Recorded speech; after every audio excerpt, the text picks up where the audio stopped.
And not just the sacred stand, I was looking at all the situations the saints are going through and how they going through for them. Not even your situation don't change, but how you need that grace. He's so tremendous. He's so tremendous. People be sick in their bodies, he's healing. People be going through mind battles. They were trying to tear families apart, marriages apart. God comes through. People need jobs. He coming through for them, but you can tell the world about this. He's so good. Anybody want to tell about it? I got one testimony. I want to thank God today for allowing me to come back home. Amen. Allow myself to get caught up in situations and get, back to my friends and everything. God has blessed me so much to have a job and blessed me so much with my family and to get on track again. But, with God's prayers and, we stay on the right track. I hope, pray to God that I stay on the right track and I stay free. Y'all pray to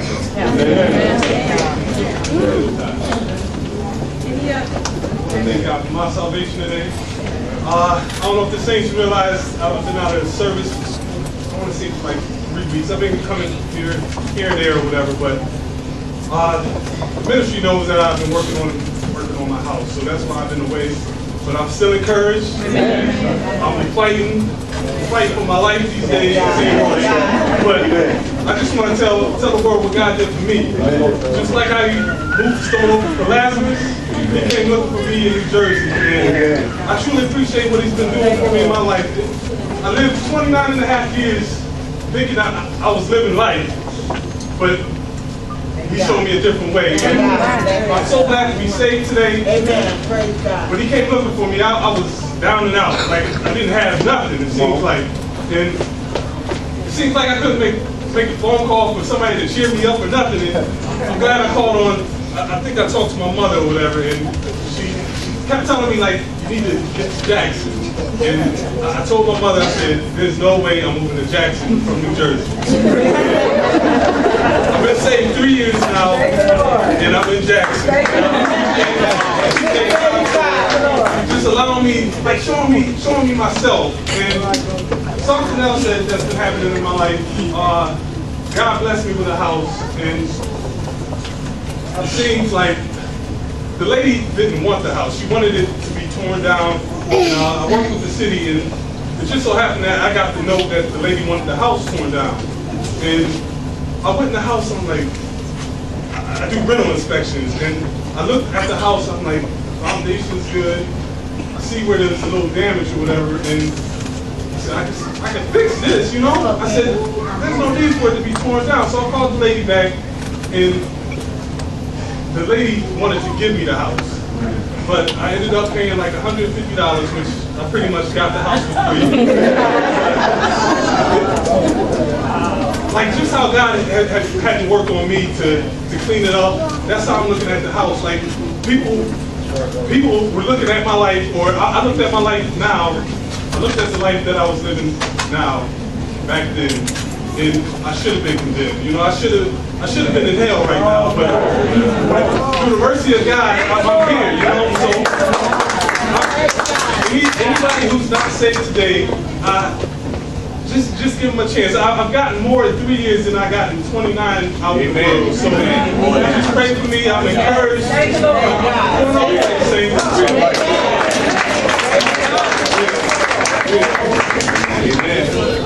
God for what he's done for me. Brittany's testimony is something that I had to thank God for. About maybe three and a half months ago, God blessed me with a new job. And the way that it was going, through the summer I was to be full-time, and then because I worked with school-age children, so once the children went back to school, my job was I would lose $1.50 an hour, and I would go down to part-time. And so, when I came in, I was kind of okay with that because I can teach and I can do different things on the side, so I wasn't really stressed out about it. I just knew that God was going to take care of me. Well, my friend who got me in the job, she moved to Pennsylvania and her position opened up. and they offered me that position, so I'm still full-time. Amen, amen. I do want to thank God for that. I didn't know how it was going to work out, but I knew He was going to work it out, so I do want to thank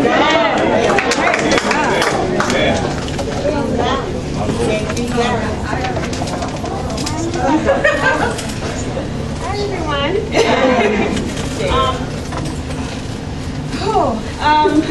I just want to say it feels good to be back here. As those of you that don't know me, I actually grew up here.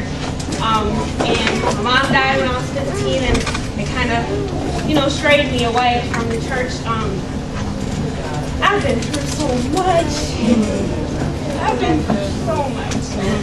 These past 7 months, and it has changed me to the point where I have a relationship with God.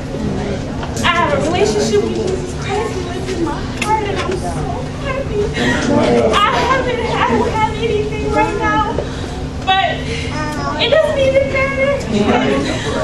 I'm so happy. This is the happiest I've been in my life. And I just want to say that I thank Him for my daughter. I thank Him for everything that He's doing for me. I see the signs. He's truly doing so much for me, and I'm so happy. And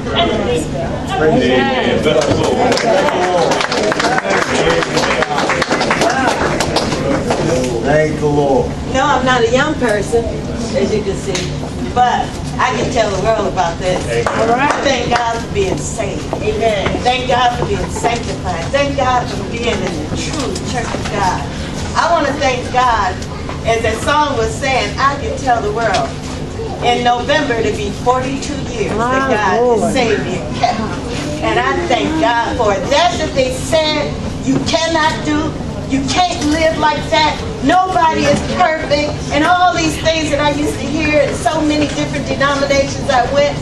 God, when He gets in a person, He told Jesus, said, I'm with you, but I shall be in you. And when Jesus gets in you, you'll walk just like Him. You know why? Because you love Him. You love Him so much you don't want to fail Him. I thank God so much. Everywhere I go, I tell Him. He said, I could tell the world when we got in court, we were going through all that stuff, I told them in court about living right. When I got to the doctor's office and they told me, you're going to die of this, I told them about God. I said, and I'm not dead yet. You can see that. I thank God so much that He's been faithful to me down through the years, and by His grace, I need to be faithful to Him. You pray for me. Amen.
building, open up his arms to visitors, Heavenly Father, and friends, Heavenly Father. Just help this man of God in a special way, Heavenly Father, Lord, to bring forth the message, Heavenly Father, Lord, to touch souls that need this in a special way, Heavenly Father, Lord. May the souls not harden their hearts, Heavenly Father. Familiar faces are in the crowd tonight, Heavenly Father, Lord, and they need blessings, Heavenly Father, in this multitude, Heavenly Father. Even the saints, my God, help in a special way, Heavenly Father, Lord. Lead the man of God in a special way, Heavenly Father, Lord. Anoint him afresh, Lord. May you not forget one thought, Lord, in a special way, Lord. In Jesus' name I pray. Amen. Turn your Bible to Hosea chapter number 1.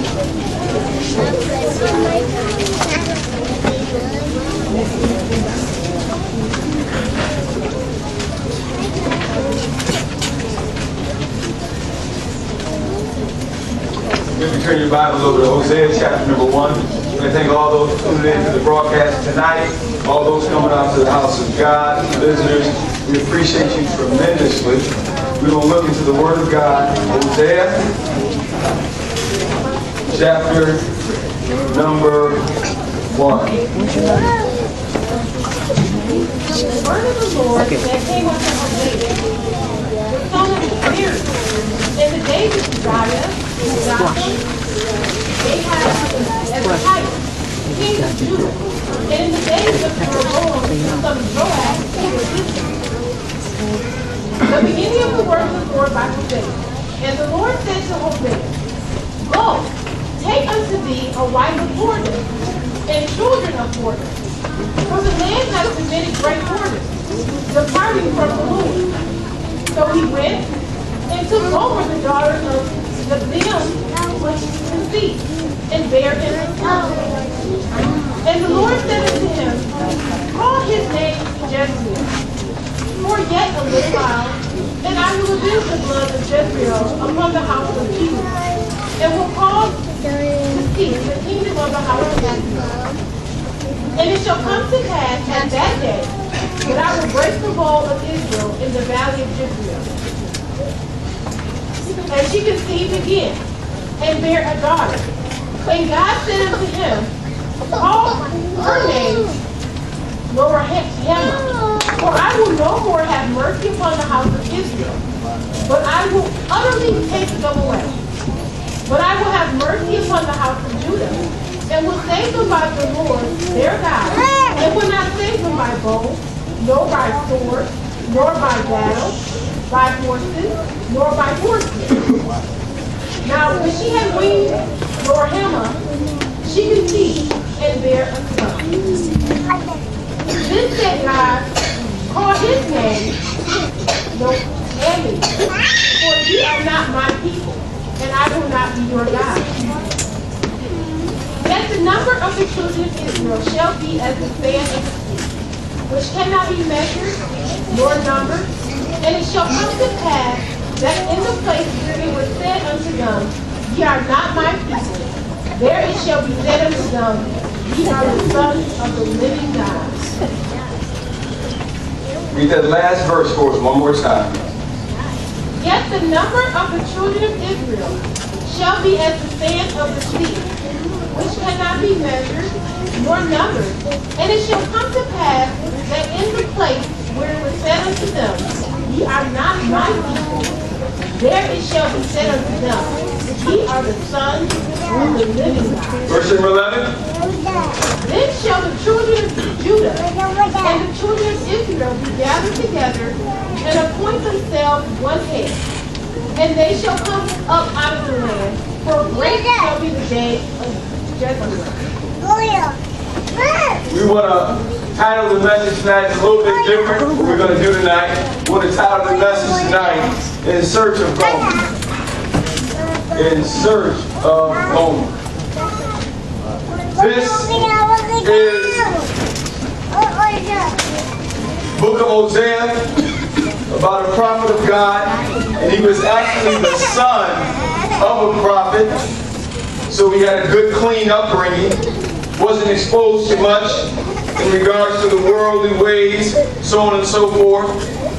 And his name is actually Hosea, which means deliverer. or salvation, or the Lord saveth. That's what the name Hosea actually means. And incidentally, or not incidentally, the name Jesus means deliverer or savior of the world. Hosea was a prophet following Amos of the northern kingdom about 700 years before Christ. He was a contemporary of Isaiah and Micah.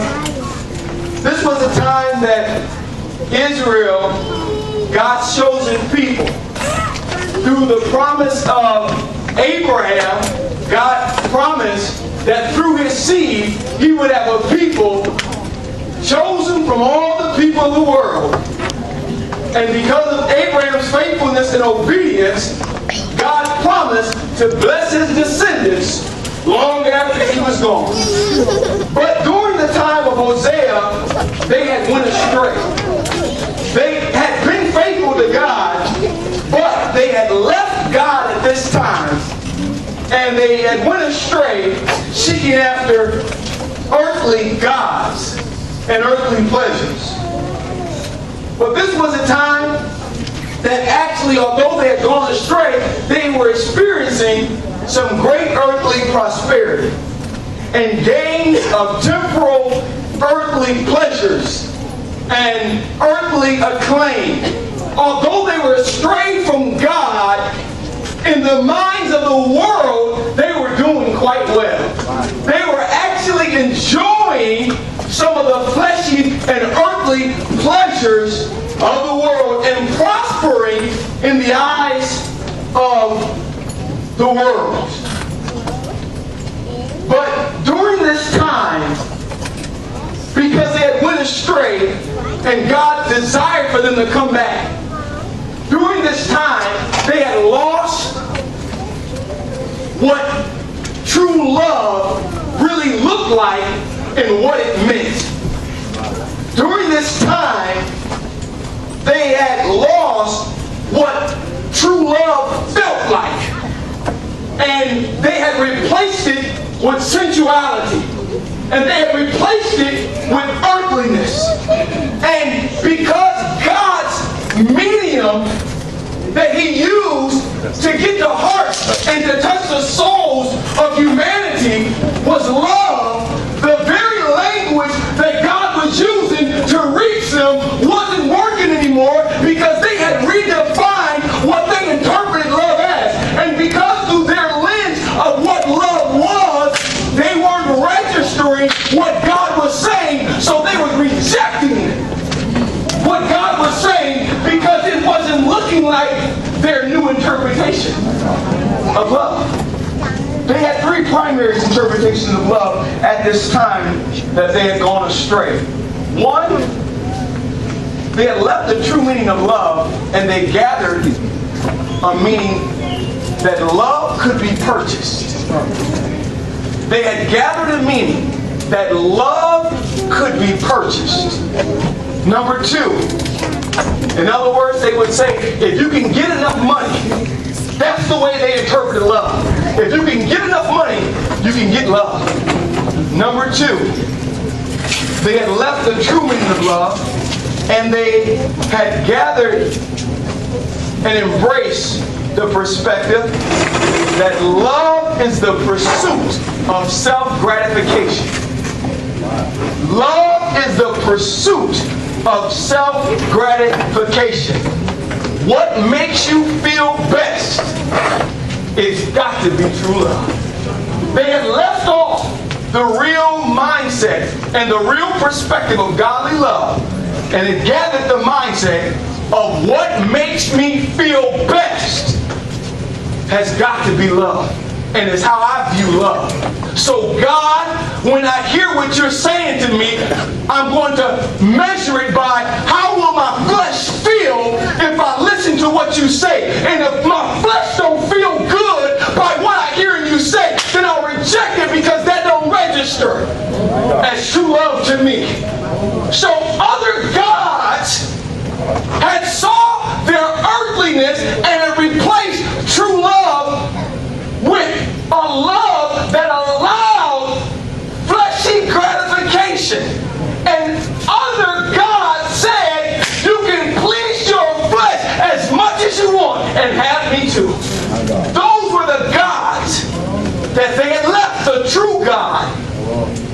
who said anything that would hurt you, I don't want you doing.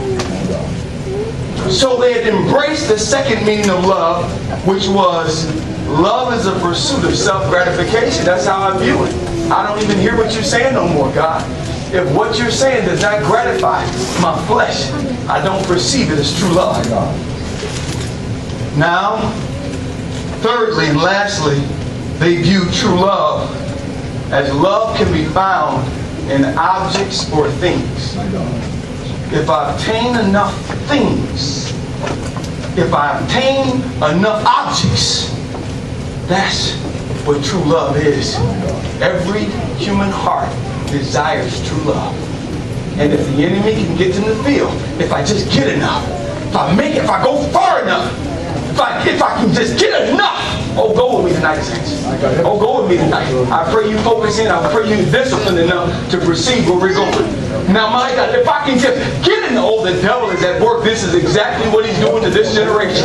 If I can just get enough, my heart, my soul, my meaning for living will be satisfied. Okay?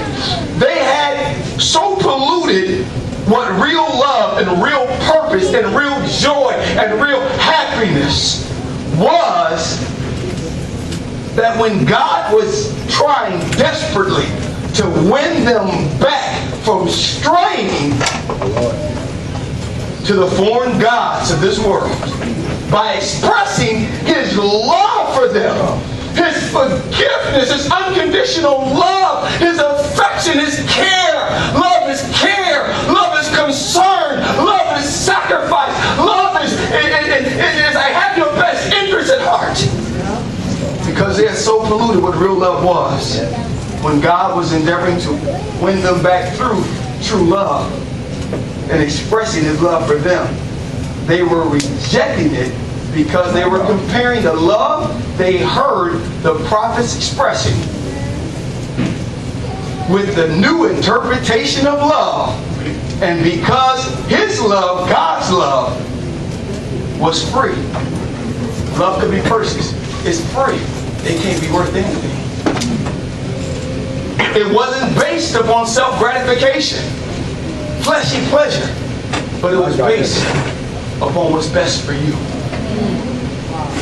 And because it was not found in objects or things, it wasn't accompanied with a bunch of things and earthly things that He would do for them. They couldn't perceive the value of it anymore. My God, my Lord, my Lord. So they kept rejecting it. God would send one prophet. Come, repent, turn. I'll forgive you. I'll bless. They kept, because through their lens, it had no longer value. They kept rejecting it. So God, in His love, chose Brother Hosea not to be a prophet like his contemporaries or those before him, but He's chosen for an assignment that was probably more base and more challenging than any prophet before him. He said, you are not going to preach to them because their lens is not allowing them to see it. But you're going to go and demonstrate what real, true love is. My God. You are going to go and you, verse number 1, come on and read. The word of the Lord that came unto Hosea, the son of Beeri, come on, a prophet, come on. In the days of Uzziah, Yes. Jotham, Ahaz, and Hezekiah, kings of Judah. All right. And in the days of Jeroboam, the son of Joash, come on, king of Israel. all right. He's now going to express, other than the death, burial, and resurrection of Jesus, I am not sure that a more pure example of God's deep love is expressed in the Word of God. So here He says in verse number 2, what was He wanting to do? Come on and read. The beginning of the word of the Lord Come on. by Hosea, Come on. And the Lord said unto Hosea, Go, take unto thee a wife of whoredom, and children of whoredom. Hold on! Go and do what? Take it. Go and take a wife of the whores? The whore of whoredom? A harlot? That men everywhere has just run in and out of her house. She can have diseases. When I'm walking with my wife, guys will see me. The wife represented the husband, and it was a husband's joy. It was a husband's, so to speak, trophy, or it was a husband's reputation was based upon the wife that was selected. That's why the wife that was more valuable came from a stock that was more valuable. Her price was much higher. So you would save as much as you can to buy the most expensive or pay the highest bride price for your son so he can have a wife and he would be esteemed by how esteemed she was. So he told him, go, get a wife of the whoredom. Go find a... So when he's walking with his wife and he's walking, he would go down to the market. And this man, I have it. And that man, oh yeah, me too. Go do what? Go down there, past all the good girls, past all the good homes, and you go down there and you find a wife, a street woman, a wife in those back rooms where these men, old men and young, are all coming out, my God. Go in there. My God. You grab her and you say, come on, come on. I don't want to just spend time with you, but I want to marry you. Come on. I'm going to marry you. I'm going to marry you. The Bible said, all have sinned and fall short of the glory of God. We were all filthy. Filthy rags. We were all ungodly. We all stunk. But yet he so loved us. That he was willing to go and come into a covenant relationship with us. He said, go and find a wife before you. Bring her in and marry her. Love her. Wine her. Take her out. Give her the best life she could ever have. Go and you get her and say, come on, come to me. And he went on and he had a son and a daughter and another son. He had 3 children. He gave her a seed and began raising a family. Raising some men, if they know you've done this, that, and the other, they wouldn't think of marrying you. But here he did. And he raised up a family. Now, time began to elapse. And different time, period, years began to go by. And for no reason at all, one day, this man who had given us all to this woman, given everything he could for her happiness, to redeem the stain of sin that was on her, to make her name reputable again, giving her the best life that he could possibly give her, sacrificing all that he could for happiness and joy. Woke up. Yeah, Gomer. Hey, Gomer, listen, let's go for a walk. Gomer. Gomer. Children, have you seen your mom? We want. Gomer. Hey, Gomer. Tomorrow night we're gonna do a picnic. Gomer. We're gonna get a dinner. We're gonna go out. Me and Gomer. Have y'all seen her? Go to chapter 3.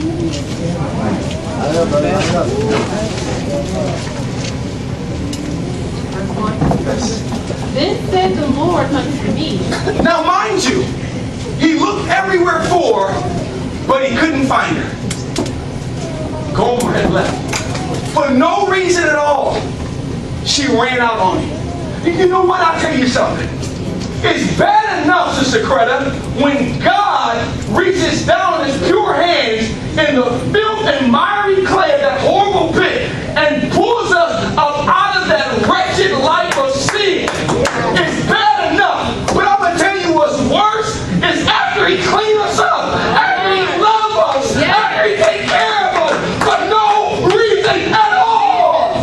My God. When he wakes up one day and he calls our name after he shed his blood for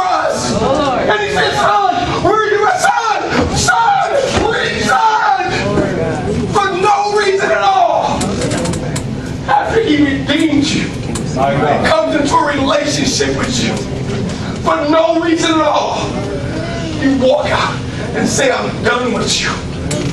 After you've done all for me, I'm done with you. I'm going back to the filth that you saved me from, that you brought me from, that you brought me from. After all I've done for you, I'm gone. I don't care what you've done for me, I'm gone.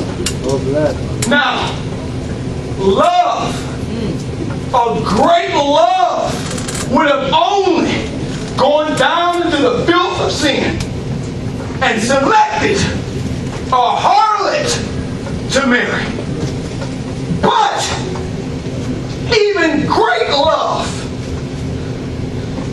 after he had done that, would struggle till if she left again to ever even leave the door cracked, to even leave the door unlocked, that if she ever even think about coming back up in here.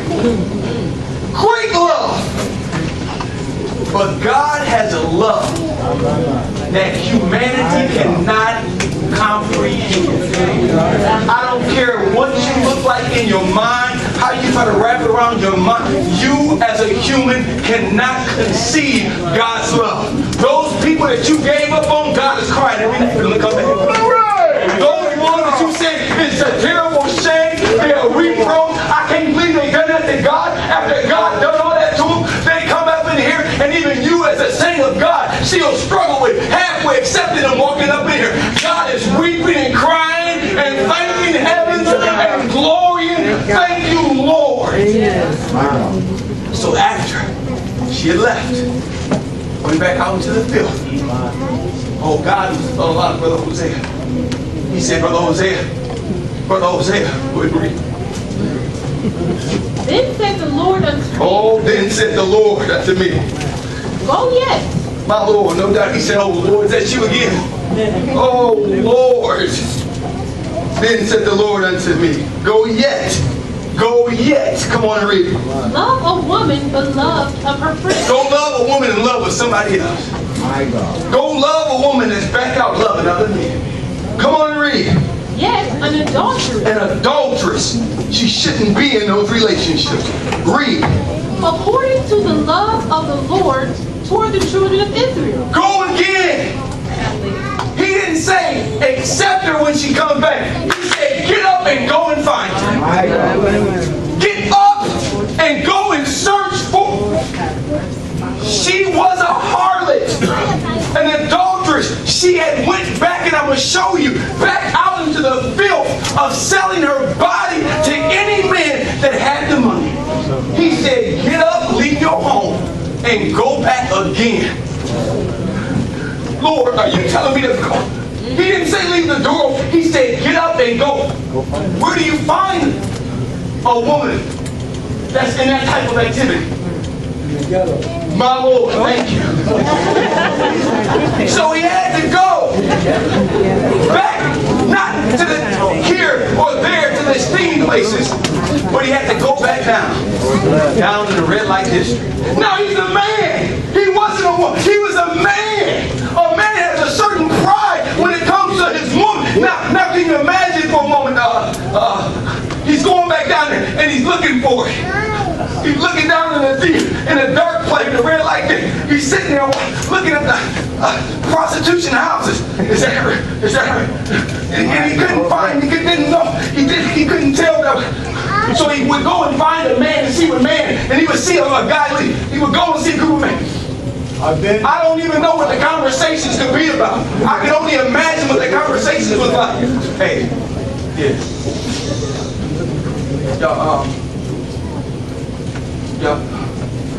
Y'all seen Gomer?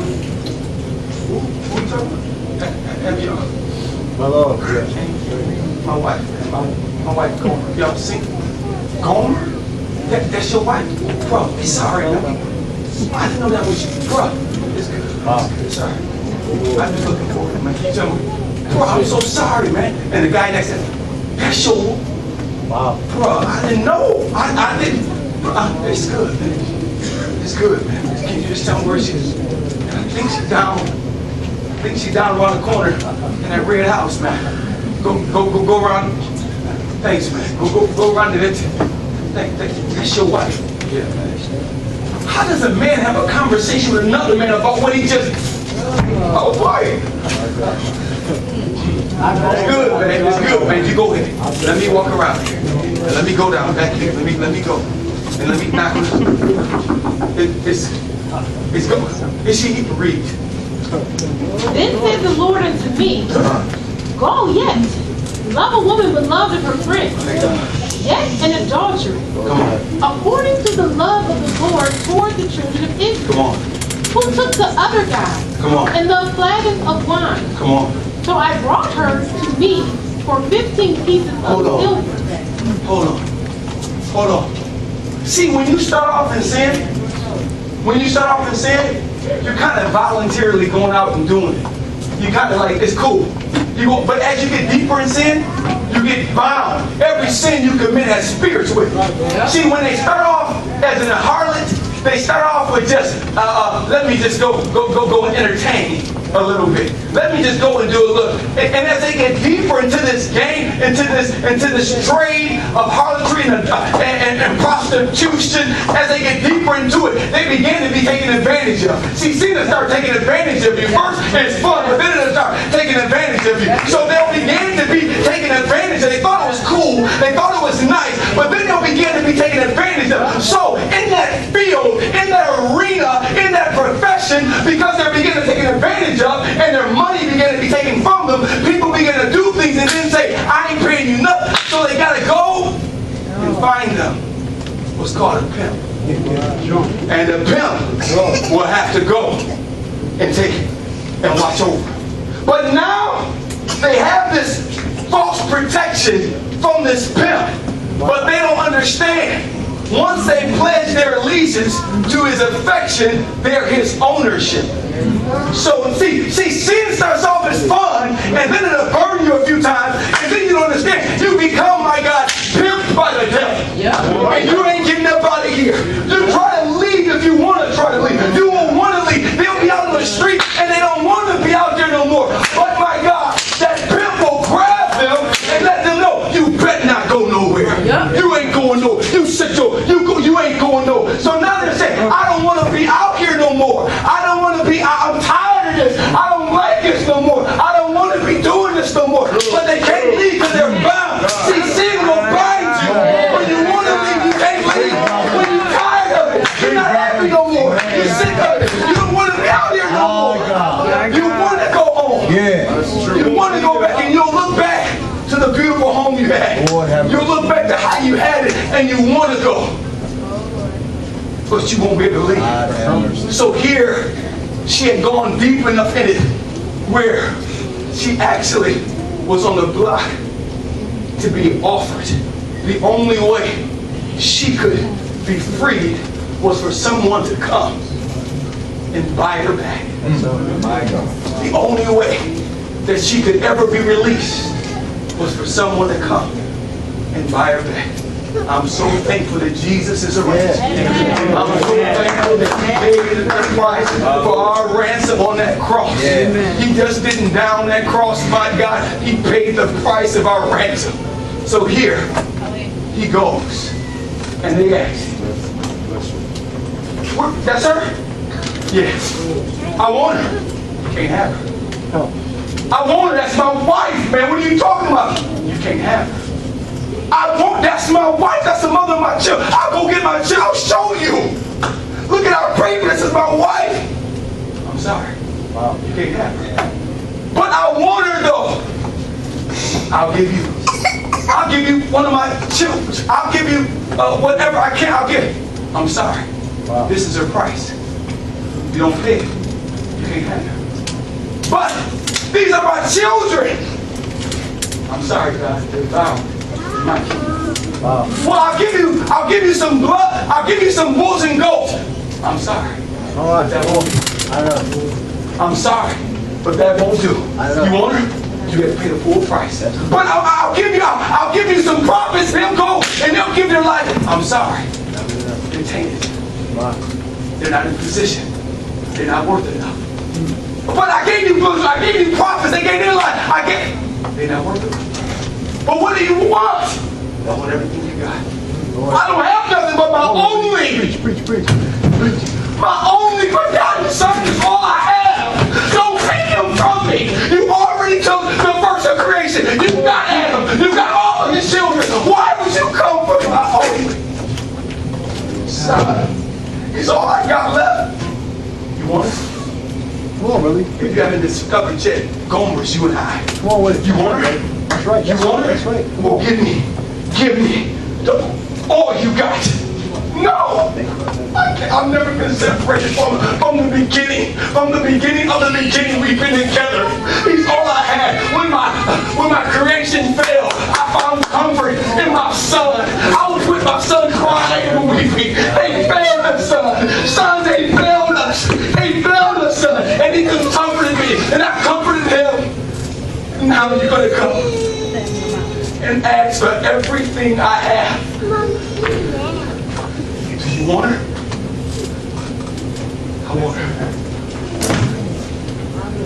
Take Lord. My only begotten son. Take him. And the ransom, the price had to be paid. It wasn't enough just to offer it. But the price had to be paid. It was not completed until blood was shed. It wasn't enough that Jesus came and preached. It wasn't enough that he came and healed bodies. He had to go to the cross. The price had to be paid. I gotta watch my son. Have you ever seen one of your children get hurt? You ever seen one of your children get beat down? Can you imagine just seeing one of your children get stumped? Just jumping them, they call it stumping. They'll actually knock a person out. They won't be happy that he's knocked out. They'll begin jumping on the person's head. They just start doing like this. Can you imagine sitting here as a father and your only son is being stumped?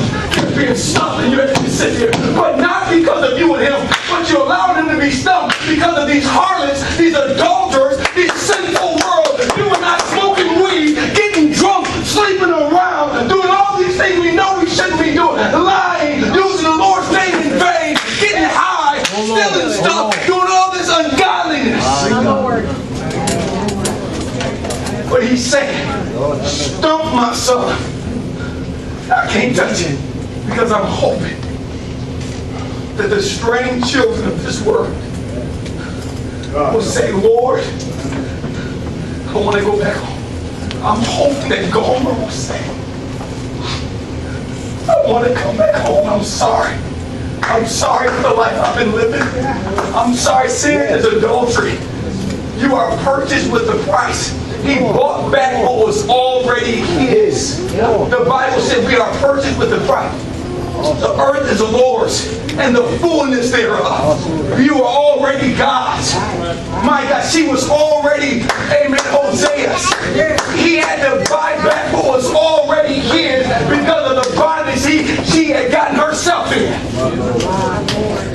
My God. Well, here, he said,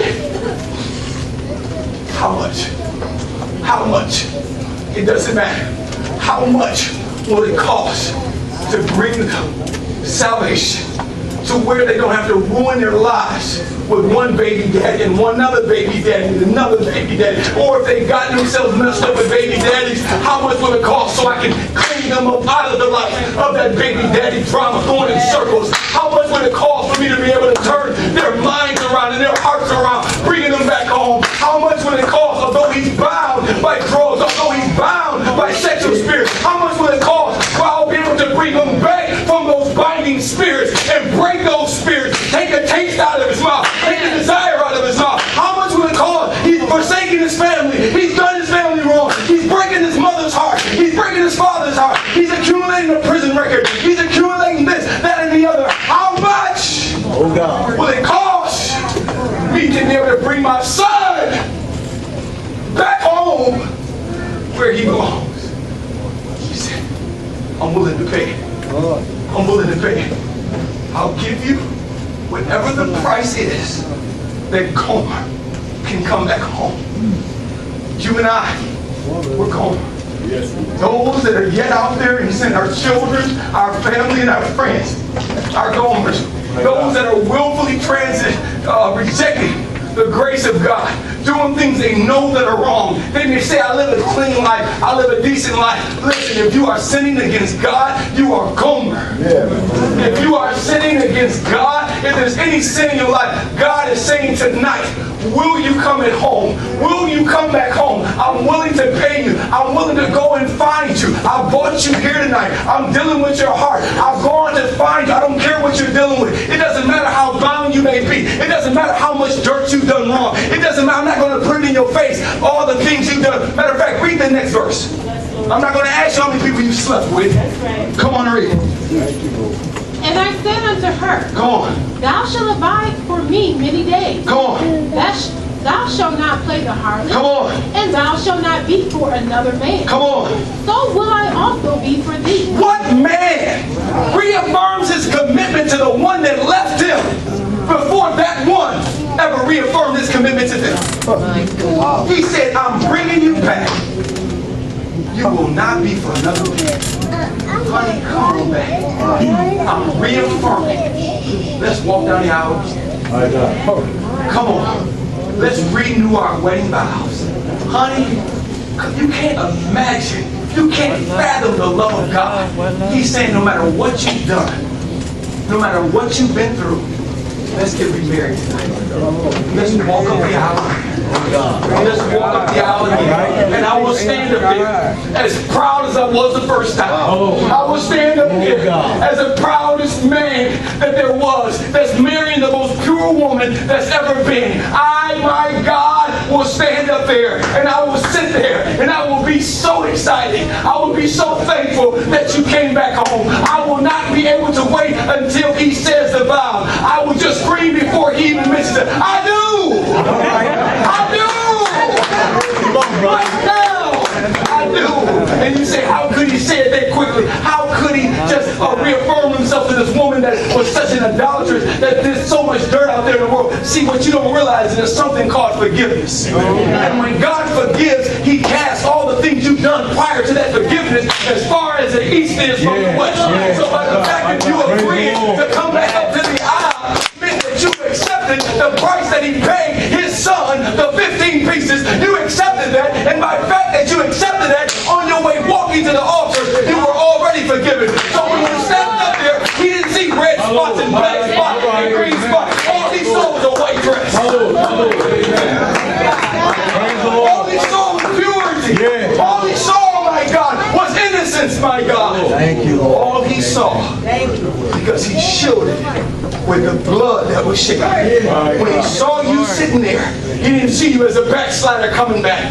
He didn't see you as a weed head coming to get your life right with God. He didn't see you as a girl that had messed up so many times that had run from God. All he saw you as was one that had gone astray, but was willing to say, Lord, My God. words. 2 words. The refusal to say 2 words has messed up more marriages and more relationships than any other words in the English language. The refusal to say 2 words have sent more people, lives spinning out of control, trying to put it back together again. Don't you know why some stuff in your life ain't working out like you want it to work out if you're not saved? Because my God, God is not going to allow you to work everything out because you won't need him. My God, God is making it so. Listen, he said, I'll shut doors no man can open. Do what you want to do, the door is shut. The door of happiness is shut. You want just a perfect joy. Every relationship you try to get in, there's always some loose end somewhere in it. And you're trying to get counsel. You're trying to go for financial therapy. You're trying to find the right. You're trying to work, my God, yourself to the bone, trying to make your life complete. But your life can't be complete without God. Your life can't be complete without you coming all the way back home. You will work. You will be tired trying to get this degree, trying to get a better job. But everything will always seem to be right out of touch. That's why the Bible said, come unto me, all you that labor and are heavy laden. I will give you rest. So many people will end up in hell because of a lack of saying 2 words. Their life could have all been worked out. You said, but what if my life was really messed up? He told them in the valley of dry bones. He said, I breathe under these bones. And they'll begin to come back together again. Don't care how bad your life may be. He said those 2 words. 2 words. I'm sorry. I don't want any money. But all I want, I'm sorry. I'm sorry means I acknowledge what I've done. And I'm asking you, broken and contrite, to forgive me. I'm sorry. The action part of it means, and I will no longer do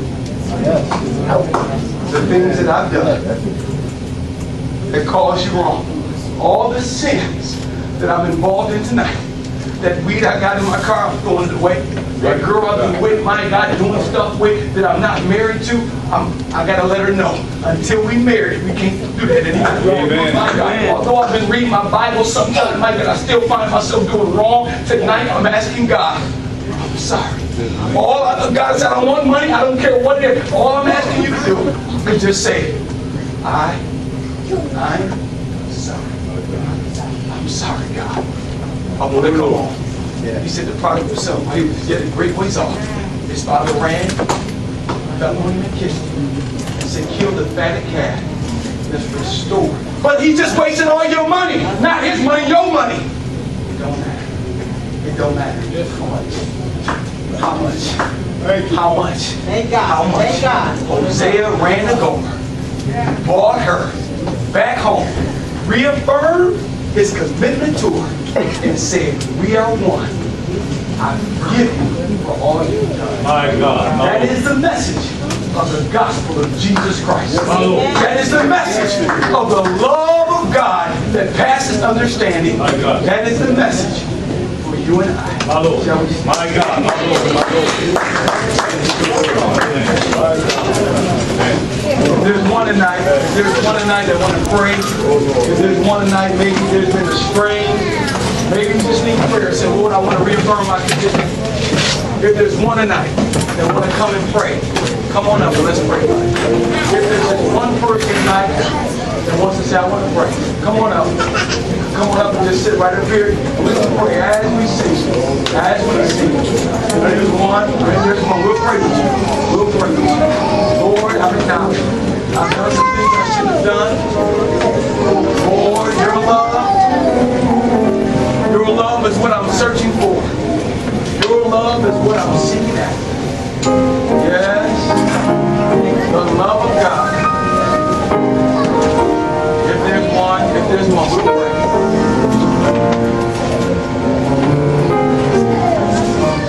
Say the words. Yes. Yes, Lord Jesus. You love me too much for the way I've been treating you. You love me too much for some of the things I've been doing, God. Some of the words I've been using, some of the attitudes I've been displaying. Lord, I just want to reaffirm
loves you.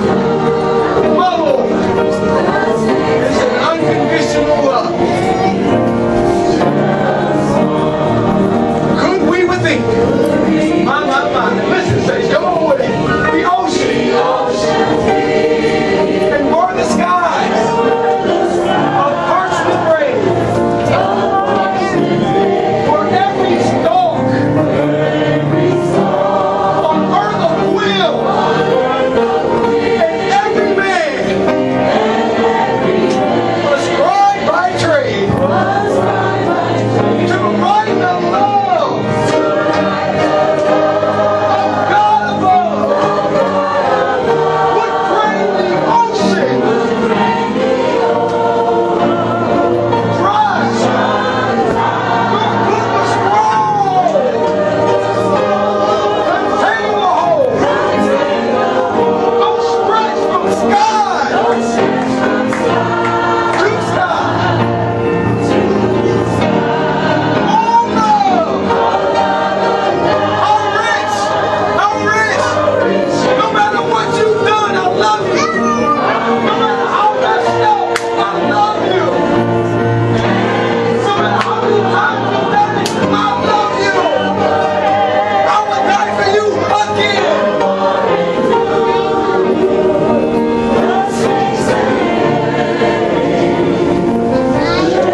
Let's bow our hands. Let's bow our hands. Heavenly Father, we thank you for your goodness. Lord, we reaffirm our thankfulness to you. My God.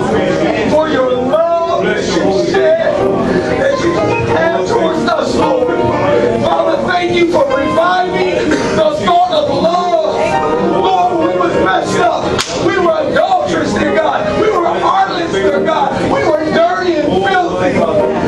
Yet you cared about us.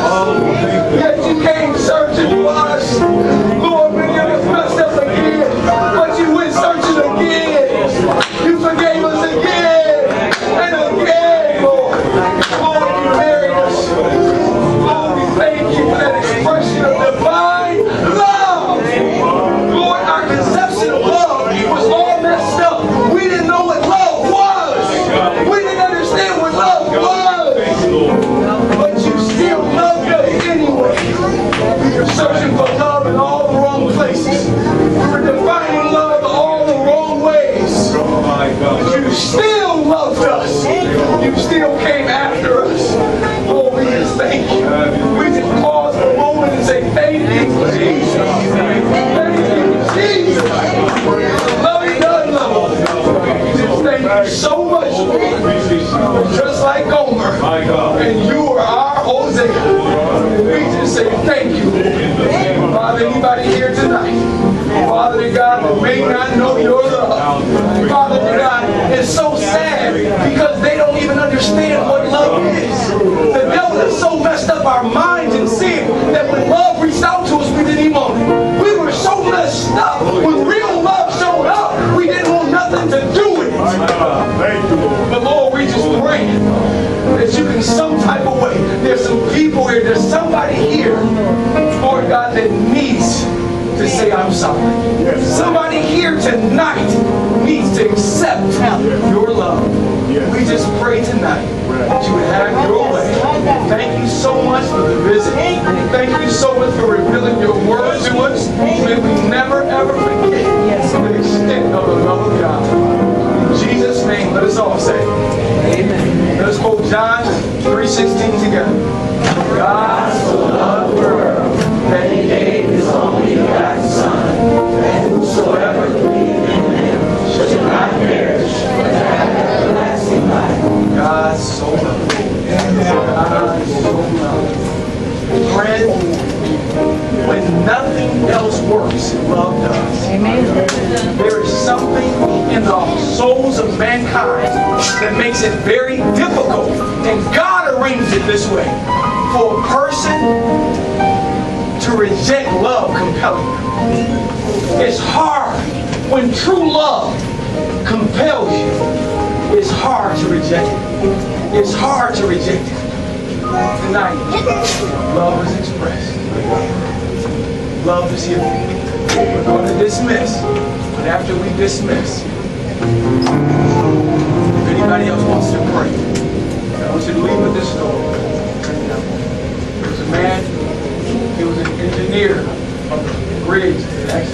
draw it up, drawbridge. When the big ships came, his job was to lift it up and lift it back down. One day, he went to work on a Saturday. And there was no ship supposed to be coming that day. And he went to work with his little son to get some paperwork to go home. He brought his little son in, and while he was filling out the paperwork, his son began to wander around looking at different things, messing with the gears, so on and so forth. And he looked up, and he saw a ship coming, but there was no ships on the docket. He said, what is it? There was a huge ship. And he could see all these people. He grabbed the binoculars, he looked. He seen all these people. And they were up on it. They were partying. They were all over the place. They were drinking. And he saw that they were fast headed to the bridge. And he sat there and he said, he began to call. He said, divert, don't come this way. You're going to die. It's going to explode. You're going to hit the gas and it's going to explode. Stop, don't come this way. But they couldn't hear him. They didn't get the signal. They began to steam full speed ahead right at the bridge. And he said, no, you can't go. No, I can't. So he said, man, I got to unscheduled lift this bridge up. I got to do it right now. Well, when he began to do it, there began to be a pull or a hesitation. And he said, well, hold on.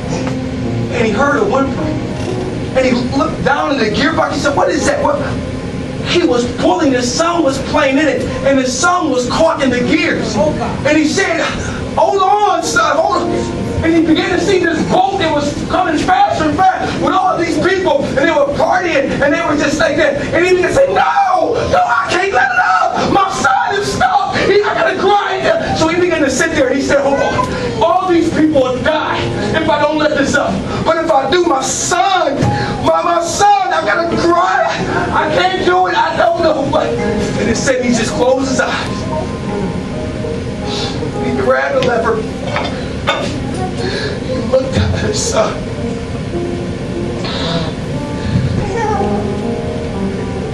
He looked back at him.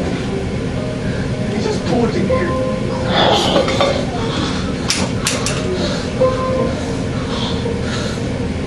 The boat began to come by. The boat began to come by. They were just partying. Ship captain didn't even look because he thought that was supposed to happen. All the people partying. And they looked over. And they saw this poor old man at work on a Saturday. And he was sitting there, weeping and crying. And they said, oh, he's so sad. He's so sad. And he looked at him. And he said, can you at least say thank you? Can you at least just stop for a moment and just look over and just say, can you just say, thank you? He rolled by. Never even looked at him. And when they did, just kept going. The old preacher said, that's how God feels. When he stops a service and expresses what took place in Calvary, and there are those in that service that are unsaved. Can't you say thank you? Can't you just...